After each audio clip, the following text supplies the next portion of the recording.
ज्ञान यज्ञ की इस अनोखी कक्षा में आपका स्वागत है। मैं हूं आरती। चलिए शुरू करते हैं आज का अध्याय। MS Excel 2007 के इस अध्याय में होम टैब के अंतर्गत स्टाइल्स ब्लॉक में हम सीखेंगे फॉर्मेट एज टेबल फंक्शन का उपयोग करना, सेल स्टाइल्स का उपयोग करना। व्यू टैब के अंतर्गत विंडोज़ ब्लॉक में हम सीखेंगे फ्री स्पेंस फंक्शन का उपयोग करना, और पेज लेआउट टैब के अंतर्गत पेज सेटअप ब्लॉक में हम सीखेंगे बैकग्राउंड बदलना। अभी हमने सीखी डेटा फॉर्मेटिंग और हमने आपको बताया कि किस तरह से आप किसी भी सेल को या रो को या कॉलम को कलर कर सकते हैं, उसमें रंग भर सकते हैं, अलग अलग तरह की बॉर्डर्स चुन सकते हैं। अब ये जो डेटा फॉर्मेटिंग है ये एक और तरीके से की जा सकती है। वो तरीका क्या है ये हम आपको बता देते हैं। होम टैब के स्टाइल्स कॉलम में जब आप जाएंगे तो यहाँ पर आपको फॉर्मेट एज टेबल ये ऑप्शन मिलता है। इसको यूज़ करने के लिए पहले आपको सेलेक्ट कर लेना होगा जितना भी एरिया आप फॉर्मेट करना चाहते हैं।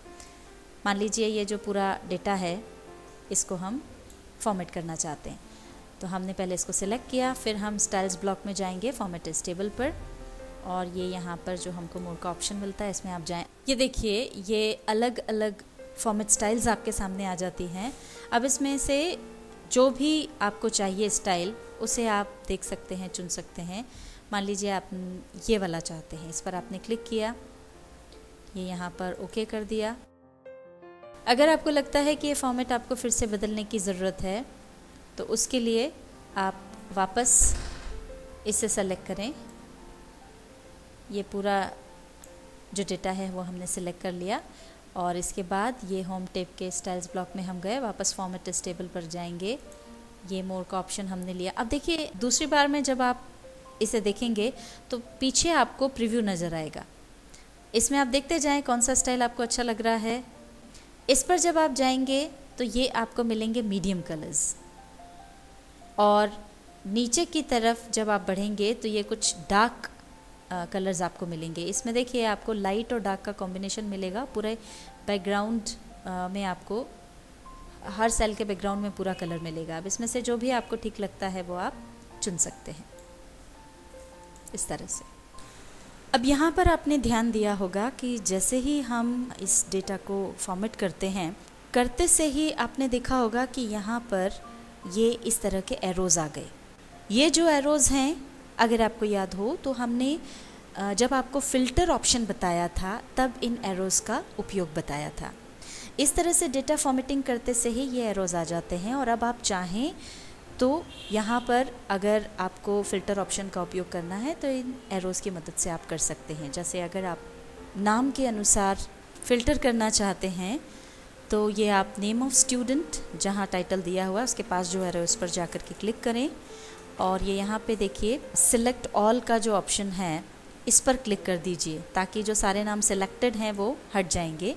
इसके बाद जिस भी नाम को आपको फ़िल्टर करना है, मान लीजिए शुभम सक्सेना को हम फ़िल्टर करना चाहते हैं, तो इस पर जाकर के क्लिक करें और ओके पर क्लिक कर दें। ये देखिए शुभम सक्सेना के बारे में जो भी इन्फॉर्मेशन हमको चाहिए थी वो फ़िल्टर हो गई। और इसी तरह से अगर आपको किसी सेल को फॉर्मेट करना है, मान लीजिए हम किसी एक सेल का कलर बदलना चाहते हैं, हमने ये सेल चुनी या ये दो सेल्स हमने चुन ली हैं, और इसके बाद हम जाएंगे होम टैब में स्टाइल्स में सेल स्टाइल्स पर, ये मोर का ऑप्शन मिलता है। अब ये यहाँ पर आपको जिस भी स्टाइल में चाहिए वैसी आप चुन सकते हैं। ये देखिए ये जो दो सेल्स थी उनका कलर बदल गया। यहाँ पर आप देख सकते हैं हमारे पास एक डेटा है, और स्क्रीन पर जितना डेटा हमको दिखाई दे रहा है वो पूरा नहीं है। हम अगर आगे का डेटा देखना चाहते हैं तो इसके लिए हम स्क्रॉल बार का प्रयोग करके पेज को ऊपर या नीचे कर सकते हैं, पर अगर हम इस पेज को आगे बढ़ाते हैं तो देखिए यहाँ से जो हेडिंग थी वो चली गई। अब आपको रोज़ और कॉलम्स तो दिखाई दे रही हैं, पर किस कॉलम की क्या हेडिंग थी, ऊपर क्या लिखा हुआ था, वो हम नहीं देख पा रहे हैं।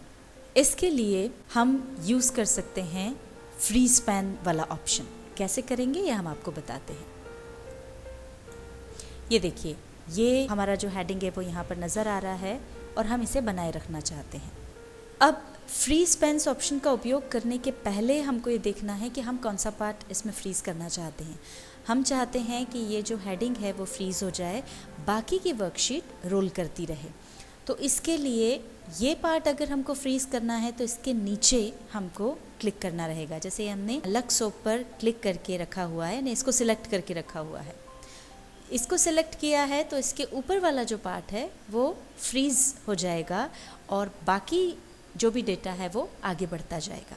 फ्रीज पेंस ऑप्शन हमको मिलेगा व्यू टैब के अंदर। तो पहले हम इसको क्लिक करेंगे। इसमें विंडो ब्लॉक में ये है फ्रीज पेंस, ये ऑप्शन है। मोर पर जाकर के आप क्लिक करें। यहाँ पर ये freeze panes, freeze top row, freeze first column, ये अलग अलग ऑप्शंस हैं। अब यहाँ पर हम फ्रीज पेंस पर क्लिक कर देंगे। तो अब ये देखिए, जैसे ही हम बढ़ा रहे हैं हमारा पूरा डेटा हमारे आंखों के सामने आता जा रहा है और ये जो हेडिंग है वो ऐसी की ऐसी बनी हुई है। अब पूरा आप उसको देखना चाह रहे हैं वापस से, आप वापस देख सकते हैं। पूरी वर्कशीट रोल हो रही है, पर जिस पार्ट को हमने फ्रीज कर दिया है वो ऐसा की ऐसा उसी जगह पर है। अब अगर आप इसे अनफ्रीज करना चाहते हैं तो उसी तरह से वापस से फ्रीज पेंस वाले ऑप्शन पर आप जाएं और अनफ्रीज पेंस पर क्लिक कर दें तो ये अब अनफ्रीज हो गया। अब इसको देखिए, आप बढ़ाएंगे तो ये सारी की सारी रोज और कॉलम्स मूव करेंगी। अगर आप फ्रीज टॉप रो इस ऑप्शन को चुनते हैं तो सबसे ऊपर की यानी पहली जो रो है वो फ्रीज हो जाएगी। अगर आप फ्रीज फर्स्ट कॉलम चुनते हैं तो जो सबसे पहला वाला कॉलम है वो फ्रीज हो जाएगा।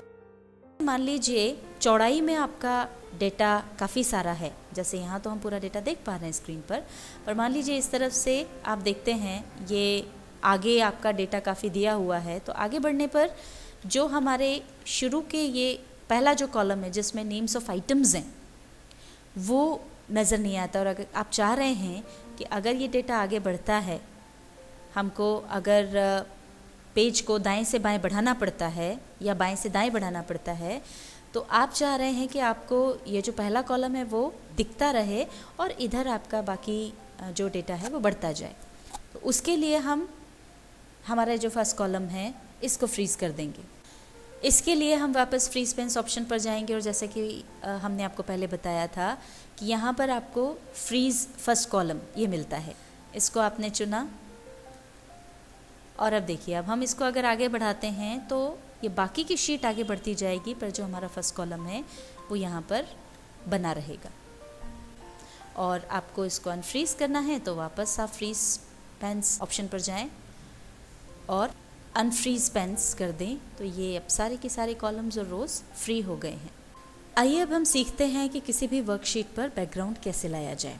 अगर आप चाहते हैं कि ये जो आपका डेटा है इसके पीछे बैकग्राउंड आए तो उसके लिए हमको पेज लेआउट टैब का उपयोग करना होगा। यहाँ पर आप क्लिक करें। पेज सेटअप ब्लॉक में आपको बैकग्राउंड वाला ऑप्शन मिलता है, इस पर क्लिक करें। तो ये देखिए, अब जहाँ पर भी जो भी पिक्चर आपको डालना है और वो जिस भी लोकेशन पर हो वहाँ से आप उस पिक्चर को ले सकते हैं। जैसे यहाँ पर आप देखिए डेस्कटॉप, डाउनलोड्स, ये सारे दिए हुए हैं। अब लाइब्रेरीज़ में अगर आपके पास पिक्चर है तो वहाँ से आप ले सकते हैं। हमारे पास यहाँ लाइब्रेरीज़ में पिक्चर लाइब्रेरी में कुछ पिक्चर्स हैं, तो हम इस पर हमने क्लिक किया और इसके बाद इस पर क्लिक करके हमने ओपन कर दिया। तो ये देखिए, पिक्चर्स लाइब्रेरी में जो पिक्चर्स हमारे पास हैं वो ये सामने आ गई। और अब हम इसमें जो भी पिक्चर लेना चाहते हैं वो हम चूज़ कर सकते हैं। मान लीजिए हमने ये पिक्चर ली, इस पर क्लिक करके इंसर्ट पर क्लिक कर दीजिए। तो ये देखिए, ये पिक्चर इंसर्ट हो गई और अब आपकी वर्कशीट पर आपके डेटा के पीछे ये इस तरह से पूरा बैकग्राउंड आ गया। और अगर आपको ये नहीं चाहिए तो ये यहाँ पर अब पेज सेटअप में जहाँ बैकग्राउंड था वहाँ पर अब ऑप्शन हो जाता है डिलीट बैकग्राउंड, उस पर जाएं, क्लिक कर दें। ये देखिए वो डिलीट हो गया। MS Excel 2007 के इस अध्याय में हमने सीखा होम टैब के अंतर्गत स्टाइल्स ब्लॉक में फॉर्मेट एज टेबल फंक्शन का उपयोग करना और सेल स्टाइल्स का उपयोग करना। व्यू टैब के अंतर्गत विंडोज़ ब्लॉक में हमने सीखा फ्रीज पेंस फंक्शन का उपयोग करना और पेज लेआउट टैब के अंतर्गत पेज सेटअप ब्लॉक में हमने सीखा बैकग्राउंड बदलना।